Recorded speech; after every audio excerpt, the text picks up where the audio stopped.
Muito boa tarde, estamos começando Repercutindo, nosso encontro todas as semanas aqui, hoje com o Eliakim Oliveira, Dilson Oliveira, Isabela Barbosa está de volta. Aqui de volta, estava muito homem, né? Muito masculino, repercutindo. É verdade, após esse período de férias, Isabela Barbosa de volta, descansou, né?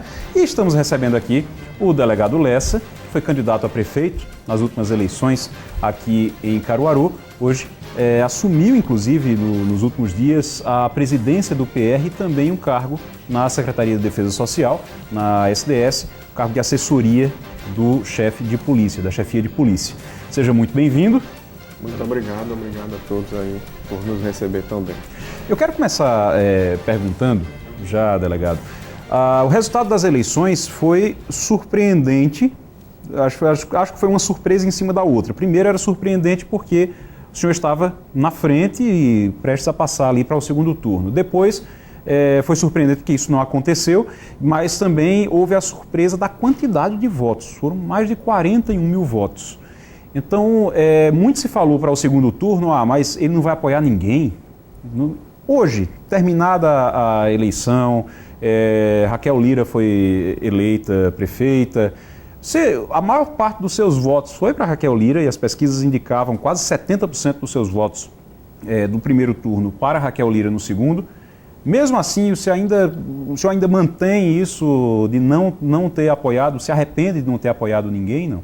Não, Igor, não me arrependo, muito pelo contrário. Eu acho que a gente fez o nosso trabalho, trouxemos um novo grupo político para a cidade de Caruaru, trouxemos uma nova realidade, uma política de forma mais limpa, mais resumida, sem grandes gastos, sem grandes estruturas, apresentando um novo conceito para a cidade. E tanto é que a gente teve essa votação tão expressiva. Isso foi interessante, porque apesar de eu nunca ter me candidatado, eu já tinha um trabalho, logicamente, aqui na cidade de Caruaru, na área policial, mas muitas pessoas não me reconheciam como candidato. Então, a gente demarcou, eu digo assim, esse campo político e vamos continuar fazendo esse papel de uma oposição à atual prefeita, dizendo que os palanques estão desarmados, respeitando a vitória dela, mas sempre muito atento a tudo que está acontecendo. O senhor teve 41 mil votos aqui em Caruaru e, como o Igor colocou, desses 41 mil, as pesquisas indicavam que 70% deles migraram para a candidata Raquel Lira, que terminou se elegendo.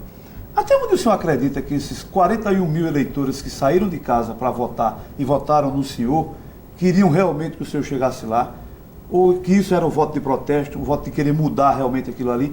Porque no segundo turno todo mundo esqueceu essa história do Novo e terminou votando na Raquel, que é de um grupo tradicional aqui da cidade. E se o senhor acha que permanece com esses 41 mil votos, não é isso, Dilson? Caso vá para uma nova eleição, ou vai ter que realmente conquistar novamente esses eleitores? Eleição, cada uma tem a sua realidade. A eleição para majoritária tem uma realidade, a eleição para proporcional tem uma realidade. A gente tem que compreender isso de forma muito clara. Lógico que vai ser um novo pleito eleitoral em 2018, um novo pleito em 2020 e a gente vai fazer o nosso trabalho, apresentar nossas propostas. O que aconteceu, na verdade, é que não tinha outra opção, a não ser as duas opções. E as pessoas entenderam que era melhor migrar para a candidatura de Raquel Lira também por ser alguém mais jovem, mais nova, que pregava também algo parecido que a gente pregou, que era a questão da renovação de uma campanha limpa, o que a gente não entendeu no primeiro turno. Como o senhor colocou, cada eleição tem uma história, evidentemente, e a gente discutindo, inclusive, política nas ruas da cidade, eu já vi muita gente colocando o seguinte: o senhor teve 41 mil votos aqui em Caruaru, não é possível eleição de deputado? Muita gente eu já vi dizendo que o senhor não sai daqui de Caruaru com 20 mil votos. O senhor acredita nisso? Até porque a eleição de deputado ela é muito minada, entra muita gente de fora, que a gente nunca nem viu, termina chegando aqui e levando o voto. O senhor faz essa leitura também, ou o senhor acredita que repete 41 mil votos na eleição de deputado, sai daqui só com essa votação? Espero disso para frente. Logicamente que nós vivemos, Dilson, e você que está em casa, está percebendo no dia a dia, amanhã, no próximo domingo, dia 4 de dezembro, haverá um grande manifesto no Brasil inteiro para novas forças políticas, novas lideranças políticas, porque ninguém aguenta mais o que está aí. Então as pessoas querem renovação. E a renovação se apresenta com novas candidaturas, com novos grupos políticos, com novas pessoas que representam também ética, representam uma campanha limpa, representam honestidade e essa forma de fazer política muito mais, como é que eu posso dizer, muito mais conceitual do que embasada em recurso financeiro, em grandes campanhas financeiras, com esse movimento financeiro muito forte que aconteceu em Caruaru. E mesmo assim, a gente com essa campanha resumida, eu disse recentemente em alguns locais da mídia local, que eu tinha em determinado momento um carro de som, enquanto que os outros candidatos tinham 20, 25 carros de sons. Nós tínhamos 17 candidatos a vereador apenas, enquanto que outros candidatos tinham 90, outros 150 candidatos a vereador. Então, mesmo com essas dificuldades todas, apenas 2 partidos, apenas 59 segundos de tempo de guia eleitoral. E mesmo com toda essa dificuldade, a gente conseguiu quase que chegar no segundo turno, trazer essa votação expressiva. Então, por isso, com base na renovação, no ambiente político nacional que a gente vive, com novas lideranças, a gente acredita que sai disso para frente. O que é que o senhor acha que faltou para o senhor ir para o segundo turno? O que é que faltou naquele processo eleitoral para conquistar novos eleitores e conseguir essa entrada no segundo turno? O que a gente acredita que houve é que foi uma campanha muito ofensiva. Nos últimos dias, muito ofensiva, trazendo mentiras, ligações para a casa das pessoas, informações, inclusive no guia eleitoral, muito sérias, me relacionando a pessoas com quem eu nunca vi, apenas porque tem o mesmo sobrenome que eu. Então, isso trouxe, de alguma forma, no eleitorado, uma possibilidade de duvidar de tudo que a gente estava apresentando. Mas, com o tempo, tudo vai ser esclarecido e a gente acredita que novos momentos aparecerão para a gente apresentar todas as nossas propostas. Delegado, o senhor no primeiro turno reclamou que a campanha da candidata que acabou vencendo as eleições fazia constantes ataques à sua candidatura. Se não tivesse ocorrido isso, o senhor poderia ter apoiado no segundo turno? Esse foi o principal motivo para o senhor não dar apoio a ela no segundo turno? Foi sim, um dos principais motivos.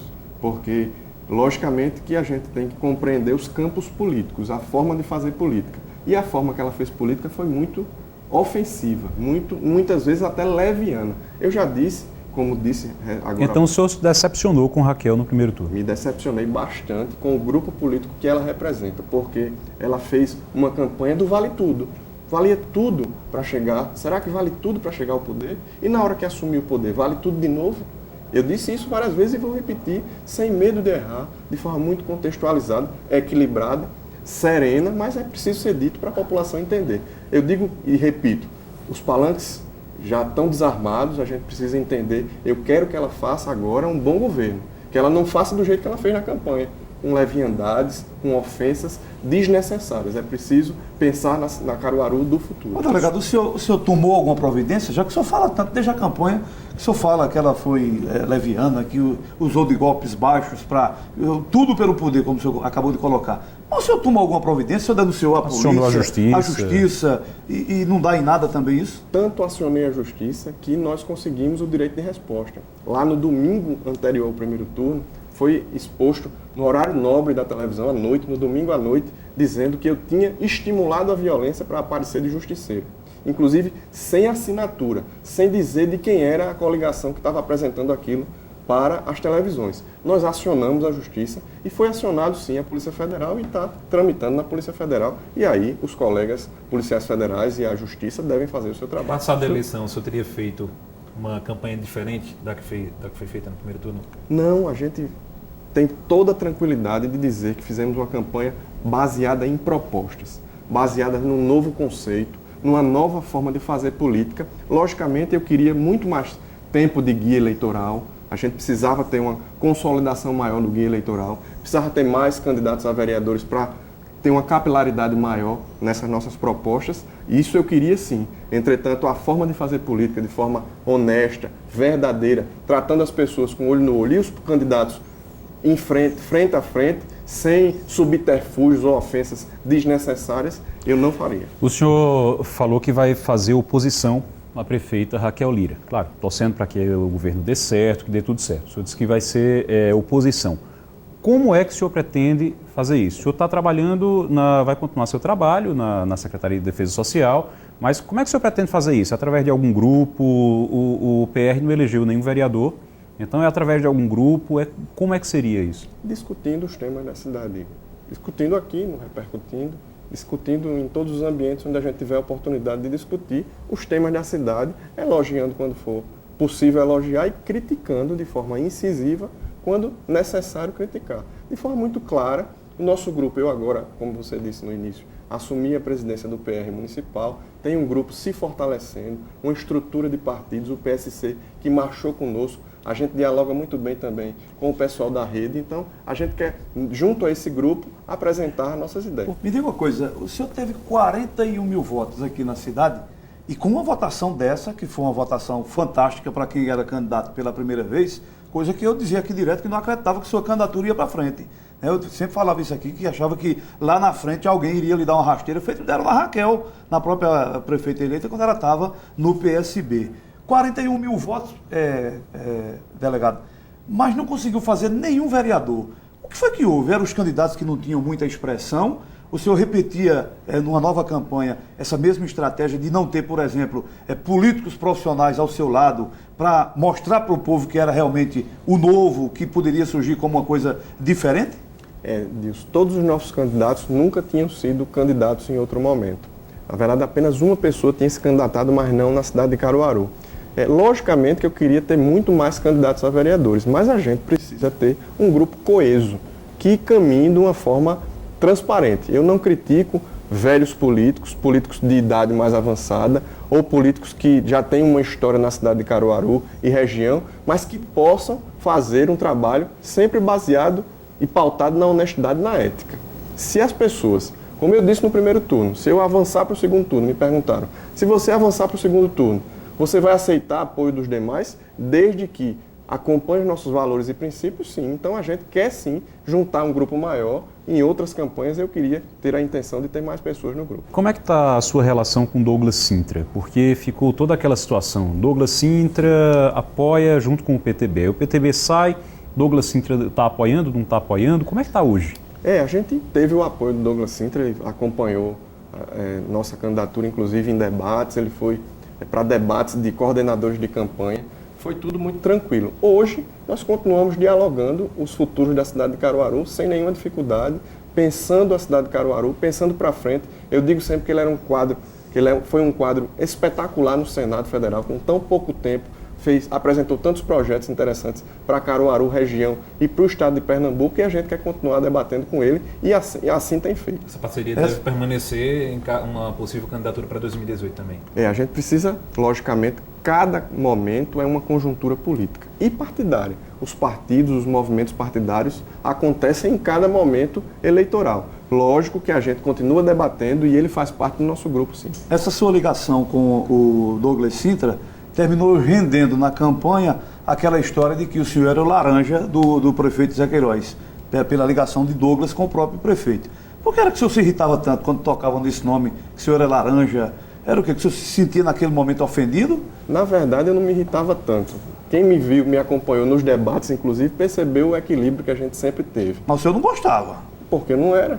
Eu não sou laranja. Tanto é que o prefeito Zé Queiroz e o deputado federal Wagner Queiroz apoiaram Raquel Lira no segundo turno e eu fiquei neutro. Tem uma outra situação que eu queria perguntar ao delegado Lessa. Em relação, o senhor é do PR, tem o Douglas Sintra, que é do PTB, ao seu lado, que apoia o Armando Monteiro, que na próxima Constituição Política possivelmente deve ser um candidato ao governo do Estado e hoje está no governo do Estado. Como é que vai ficar a sua relação nas próximas eleições, já que o senhor hoje representa o governo, Paulo Câmara está com uma pessoa que provavelmente apoia o Armando Monteiro? Como é que deve ser sua posição nas próximas eleições estaduais? Isabela, nós precisamos entender a dialética da política. O momento não é de candidatura em 2018 a governador. Mas não começa a construir já agora não, delegado? Começa a debater, né? A dialética, já se o debate, a anos, construção. Não é? Logicamente que é preciso discutir-se tudo. Eu nem sei se Armando Monteiro é candidato, provavelmente Paulo Câmara é candidato sim, mas a minha condição de servidor público me exige que eu preste o serviço para o meu patrão, que é o governo do Estado. Logicamente que o PR, em nível estadual, está sim apoiando, continua no grupo político de Paulo Câmara. E se for necessário, a gente vai fazer os movimentos que forem necessários serem realizados. Agora, os debates para a cidade de Caruaru, a figura do Douglas Sintra, pensando para frente e acreditando como ele acreditou no nosso projeto em 2016, serão levados em consideração. Delegado, me diga outra coisa. Veja bem, eu quero que a gente faça uma leitura aqui. O senhor falou agora há pouco que vai ser oposição ao governo do município. E, ao mesmo tempo, tem uma função estratégica no governo do Estado através da Secretaria de Defesa Social. Como é que será essa história? De que maneira o senhor vai ajudar a prefeita eleita, que é sua opositora nesse caso, a resolver um problema cruciante que vive batendo na porta de todo mundo, que é a violência aqui na cidade? Como é que vai dar para unir uma coisa com a outra e fazer oposição ao mesmo tempo? Veja. E trazer segurança pública sem acabar dando mérito, né? A pessoa, a prefeita, no caso, que é sua opositora. A gente precisa ser muito claro em tudo que a gente faz. E transparente, comprometido, compromissado e dedicado à nossa atividade. Em todas as atividades que eu desempenhei, eu fiz de forma muito dedicada, abnegada, muitas vezes deixando a minha família um pouco de lado para cumprir os meus compromissos. Continuarei fazendo, independentemente do lugar. E quanto à questão de Caruaru, nós vamos fazer uma oposição com responsabilidade e com serenidade, desde que as providências, as atitudes e as ações efetivas da Prefeitura de Caruaru não forem condizentes com o que eu acredito e o meu grupo político acredita, nós vamos fazer as críticas. Então o senhor se compromete, nesse aspecto de segurança, tentar ajudar o governo do município para melhorar? Tentar ajudar o governo do município e o governo do Estado, que é a minha profissão. O delegado, já que tocou no assunto de segurança, que análise que o senhor faz aí? O que está acontecendo de errado no governo, no Estado em si, nessa questão da segurança pública? Porque os números da violência crescem a cada dia que se passa, não só na região metropolitana, principalmente no interior do Estado e aqui em Caruaru. Qual é a principal falha do governo nesse ponto de segurança pública? Deixa eu fazer o seguinte, a gente vai voltar no próximo bloco falando sobre segurança e aí o Eric Lessa responde pra gente. O Repercutindo volta rapidinho. Estamos de volta com o Repercutindo. No último bloco, ali é quem fez uma pergunta: quais são as falhas do governo do Estado na segurança? Igor, eu acho que o Pacto pela Vida precisa ser repensado. Repensado sob o prisma do profissional de segurança pública. Repensado ou ressuscitado? Porque eu tenho para mim que ele já morreu há muito tempo. A situação não está fácil. Quem estiver dizendo que está fácil está mentindo. Não está fácil. A realidade não é fácil. Caruaru está vivendo tempos muito difíceis, mas eu digo sempre que a Prefeitura Municipal precisa estar muito mais ativa, não só a Prefeitura de Caruaru. A União precisa oferecer recursos e o Poder Judiciário, o Ministério Público entrar com parcerias, mas o Governo do Estado, que é o principal ator, precisa repactuar o Pacto pela Vida, observando os profissionais de segurança. Tem que se valorizar o profissional de segurança, motivar e capacitar o profissional de segurança. E o senhor pretende fazer isso lá? O senhor vai ter como fazer isso de alguma maneira? Na verdade, a minha condição é de apenas assessor. Eu vou assessorar e dizer para o chefe de Polícia Civil que essa é a minha visão, esse é o meu prisma de atuação. Inclusive, também apresentar a realidade do interior do Estado para o chefe de polícia em todas as atividades. Tem condição de fazer? Porque toda vez que a gente fala, tem que se fazer alguma coisa em relação à segurança pública, aí diz, mas não tem dinheiro. Tem condição de fazer alguma coisa com pouco dinheiro? Tem condição de fazer alguma coisa, mudar a estratégia, transformar alguma coisa? Segurança pública é muito caro. Ninguém pode negar isso. Prestar um serviço de segurança pública, armamento é caro, viaturas é caro, o aparelhamento é muito caro, coletes são caros, o combustível que se utiliza é muito caro. Lógico, se não tiver dinheiro, que está desestruturado é caro, que não tem até botijão de água, que a gente já mostrou várias situações aqui. E eu queria perguntar ao senhor que, diante desse cenário que a gente vê caótico de segurança pública aqui no estado de Pernambuco, o senhor que deixou claro que quer seguir uma carreira política, até que ponto é positivo para a sua carreira política estar ao lado desse governo que não tem garantido segurança à população? Na verdade, Isabela, eu sou funcionário público. Na condição de funcionário público, eu vou desempenhar o meu papel com excelência e farei isso onde for colocado. Já que o senhor está lá nesse cargo novo de assessoria, diretamente com o chefe da Polícia Civil, queria fazer uma pergunta ao senhor seguinte. A gente aqui na TV, como outros colegas de imprensa também, a gente contabiliza o número de homicídios aqui na cidade. Na nossa contabilidade já se passou de 200 homicídios, 211.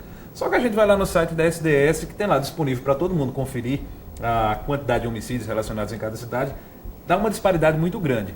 Números, por exemplo, homicídios, por exemplo, que não constam lá, da penitenciária. Tivemos aquela rebelião em que 6 detentos foram assassinados. Esses números esses detentos, essas mortes não constam no site da SDS. E outras também. vítimas Funasa também. Da Funasa consta. Na Funasa Consta. entrou recentemente, não estava aparecendo, mas entrou recentemente. Outros casos também, Marcolino Júnior, por exemplo, a investigação, o corpo dele foi encontrado em Sairé, a investigação apontou depois que o crime tinha sido registrado aqui mesmo em Caruaru. Por que essa diferença nos Teve um números? bebê no A chão SDS também. quer maquiar, quer diminuir esses números de violência?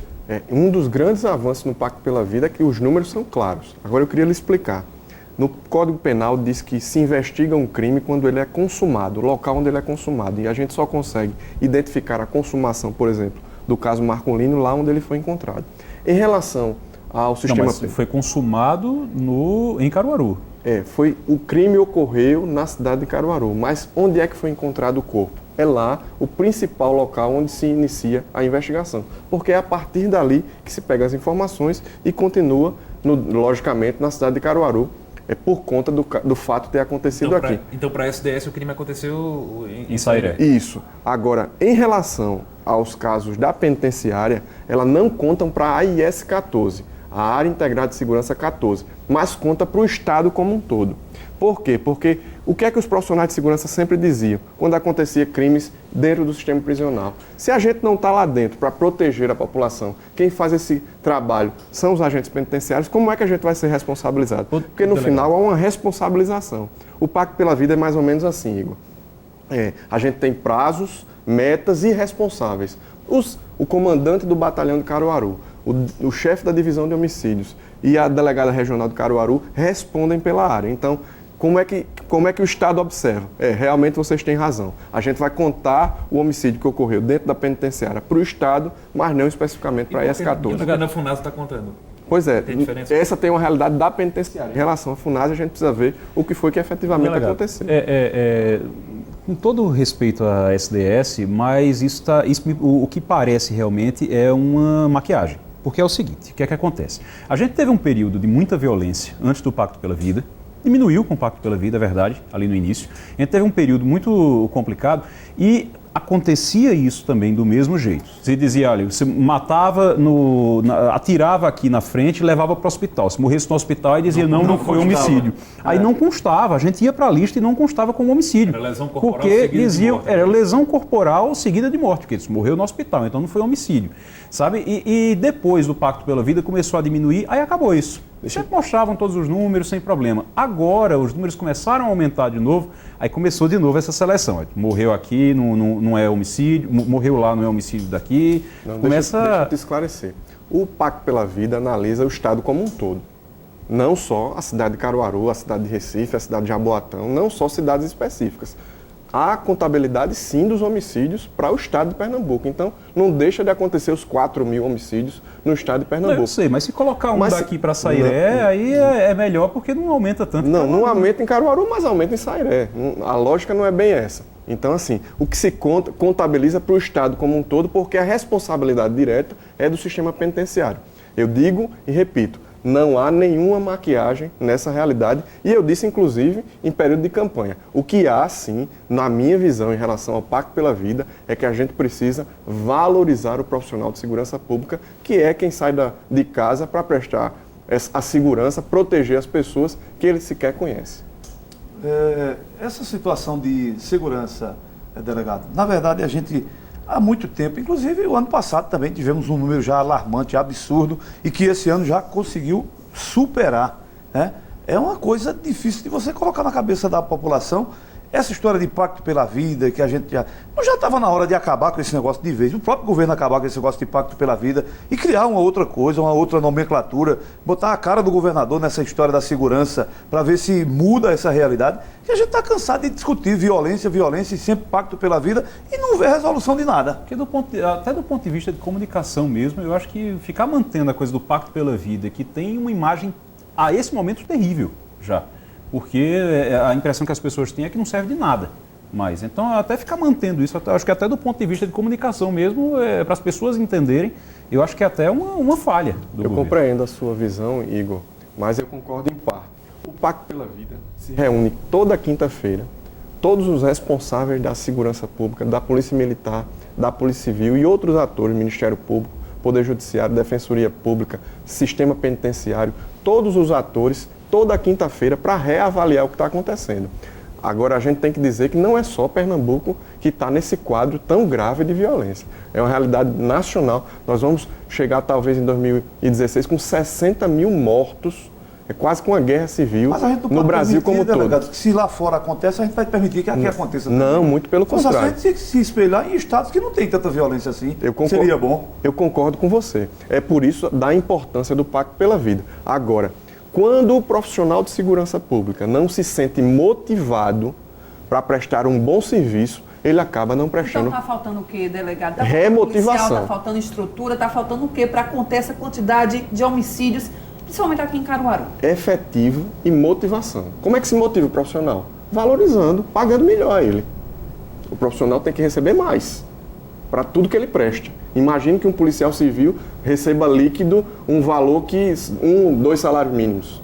É muito complicado. Um policial militar da mesma forma. Então, o que a gente precisa realmente é melhorar, valorizar muito mais. Porque não é só questão salarial, né? A gente não tem delegacias com boas estruturas, a gente tem pouca viatura para justamente investigação, para a polícia militar. Então, não é só remuneração. Não é só valorização, não é só valorização financeira, é valorização de equipamento também. Quando o profissional tem uma viatura que não se desloca com eficiência, também não está sendo valorizado. Ele não vai se sentir à vontade e com condições de combater a violência. Então, é toda uma reestruturação. Mas quando o senhor coloca, a situação é grave, inclusive nos números que o senhor coloca agora. O senhor disse que vai terminar o ano com 60 mil mortos no Brasil inteiro. Quando a gente divide pelos estados, dá em torno de 2 a 3 mil, menos de 3 mil mortos. Aqui a gente já tem 4.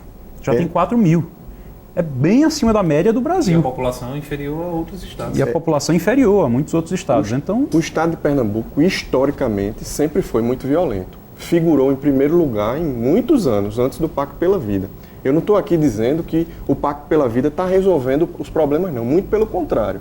O que eu estou dizendo é que precisa se reestruturar e precisa se eleger o Pacto pela Vida, a segurança pública, como prioridade da população. Delegado, a bandeira levantada no primeiro turno de deixar o 4º BPM exclusivo para Caruaru. A gente está falando aí muito de valorização, essas questões financeiras. Estrutura. Isso é possível? Que é possível, mas eu já disse, inclusive, no governo do estado isso. A gente precisa ouvir quem está na área, quem está na ponta. O comandante do batalhão de Caruaru não é a favor. É verdade. Por que ele não é a favor? Porque nós temos aproximadamente 800 policiais militares em todo o 4º batalhão. Aproximadamente 400 para Caruaru e aproximadamente 400 para as outras cidades.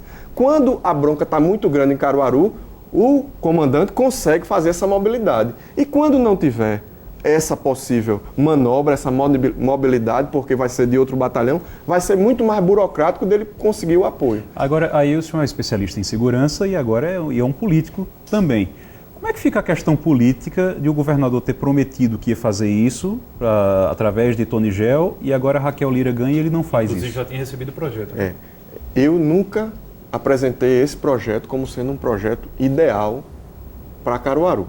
Por quê? Porque não se ouviu, as pessoas apresentam os projetos, muitas vezes para inglês ver, vamos dizer assim, porque, na verdade, não vai mudar em muita coisa, na minha visão. E na visão do comandante do batalhão, que é uma pessoa especialista da área. Então, o que eu vou dar de contribuição é que eu acho que não é o melhor caminho. Entretanto, se é uma decisão do governador, vai ser cumprida e a gente vai respeitar. Delegado, me responda uma coisa sobre segurança ainda também. Eu não consigo entender porque sempre reclama-se que não tem efetivo suficiente para oferecer segurança à população. Mas, por exemplo, quando chega o carnaval, Galo da Madrugada, aparece soldado de tudo quanto é lugar. O São João de Caruaru vem um batalhão inteiro, acho que transferem do Recife todo mundo para cá. Por que não consegue fazer isso no dia a dia? Porque não tem a condição de dividir-se os homens. Se está acontecendo o São João de Caruaru, tem uma aglomeração maior de pessoas em Caruaru, então se tira de locais onde tem menos movimento, menos ocorrências. Da mesma forma, o Carnaval do Recife. Então, há uma mobilidade para dar uma segurança maior onde se precisa. Bom, a gente falando agora sobre política também, eu queria saber, muitas propostas foram feitas pela Raquel Lira, que foi eleita prefeita, a gente viu aqui, por exemplo, o prefeito José Queiroz aqui no Repercutindo falando de que algumas propostas eram muito difíceis de serem concretizadas, ele mesmo admitindo isso. O que é que o senhor acha, por exemplo, da transferência da Feira da Sulanca sem custo? 8 mil vagas em creche. O que é que o senhor acha dessas propostas que foram apresentadas? Como eu disse na campanha, mirabolante. 8 mil vagas de creche. A partir de março, a prefeita tem que fazer todo mês uma creche. Eu acho que foi uma pergunta de Dilson também a ela, num dos debates. Eu não acredito nisso. Espero que ela faça. Espero efetivamente que ela faça. Mas diante da realidade econômica que a gente está vivendo no Brasil, Pernambuco e Caruaru, como é que vai ser feito isso? Espero que ela faça, sim. Em relação à Feira da Sulanca, a gente também não consegue compreender, porque o pai dela diz um encaminhamento, inclusive aqui no Repercutindo, diz que de uma forma e ela diz que de outra. Já fala até em vender uma parte do terreno. Já fala em vender. Então eles não estão se entendendo, o pai e a filha talvez não estejam se entendendo e a gente não consegue compreender claramente quem é que vai mandar nesse processo. Na Rádio Jornal ela justificou dizendo que 180 milhões poderiam ser gastos ali para terraplanagem desse terreno que foi adquirido pela prefeitura. Alinhou a linguagem, mas mesmo assim a gente está achando um pouco, você na campanha já dizer que vai dar tudo de graça e agora já está realmente algo que impactou antes mesmo da posse. Será que não é o vale tudo pelo poder? Dizia que ia transferir de graça e agora a realidade é outra. Então a gente precisa ser claro quando apresentar as propostas para a população. Objetivamente, o senhor vai ser candidato a deputado estadual? Objetivamente eu só posso dizer isso em 2018, porque toda conjuntura eleitoral... Mas tem a intenção. Tenho a intenção de ser candidato. Está construindo essa possibilidade. Tenho a intenção de ser candidato em 2018. Qual o Mas cargo eu vou pleitear vai depender do partido. A construção depende do partido, estadual, federal. Sim, sem dúvida. Eu quero inclusive fazer uma pergunta aqui de um tema que está repercutindo bastante nesses últimos dias, que é o projeto com as 10 medidas contra a corrupção, que acabou virando um São João de Rei, uma misturada danada ali. Colocaram coisas sobre abuso de autoridade. O senhor concorda com esse projeto? Eu concordo com as 10 medidas de combate à corrupção, porque traz esse aspecto ético para o nosso país, o que a gente defende todo dia. Essa questão da corrupção é um mal muito sério, muito grave, que a gente vive no nosso país. E os nossos representantes no Congresso Nacional, na madrugada do momento que a gente estava vivendo, numa comoção nacional com o acidente da Chapecoense, acaba colocando esse projeto. É muito delicado, a gente não se sente representado por esses, vamos dizer assim, deputados que apresentaram essa emenda lá no apagar das luzes, digamos assim, e a gente não concorda com esse tipo de medida. Agora, eu acho que todos os cargos da República devem ser responsabilizados à medida que cometer algum abuso. Bom, então, muito obrigado a todos. Isabela Barbosa. Obrigada a todos, obrigada ao delegado Lessa. De volta, Isabela Barbosa. Valeu, Wilson Igor. Oliveira. Beleza. Eliakim Oliveira. Beleza, abraço. Delegado Eric Lessa, muito obrigado pela participação. A gente vai ficando por aqui, então você segue agora com o Sobretudo. Grande abraço. Tchau, tchau. Bom final de semana. Tchau, tchau. Abraço.